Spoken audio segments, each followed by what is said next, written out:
famous Bugti hospitality comes at the end of the barrel of a gun.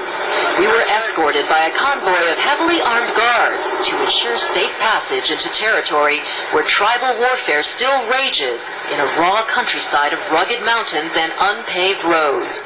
For Pakistan's largest and oldest tribe, the Bugtis, the road to law and order can be just as wild. Dera Bugti is the heart of the Bugti tribe, where Mardar Bugti is on trial for murder.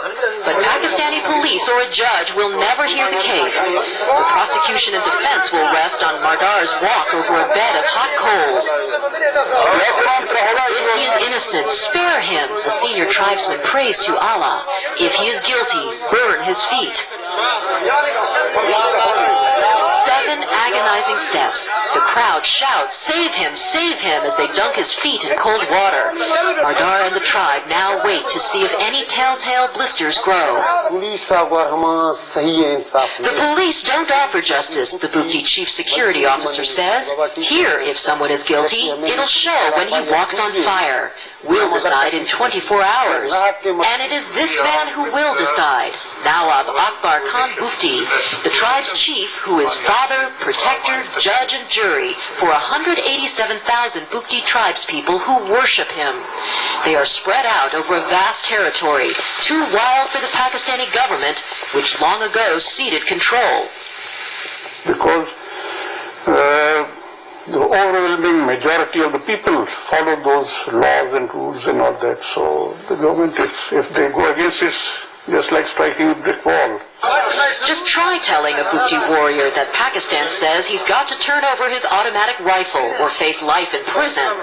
It doesn't happen here on Main Street, where Bugti tribesmen use their weapons for moving livestock or just being one of the gang. Tribal custom allows them to openly violate Pakistan's anti-gun law. In Dera Bugti, laws are made on this concrete island in the Bugti courtyard, where the Council of Elders honor Nawab Bugti and meet to decide everything from whether the local adulteress should hang herself, as is tribal custom, to whether her family should just shoot her dead, to ending feuds between local clans. The real action takes place oddly in this backyard garage, where Nawab's grandson handles civil disputes. Like these two parties fighting over title to some land. There is no call to order in this court.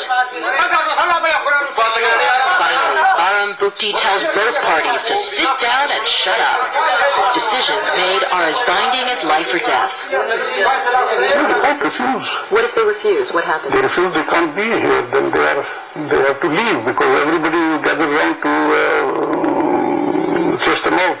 And so what of the fate of Mardar Bugti, the man accused of murder?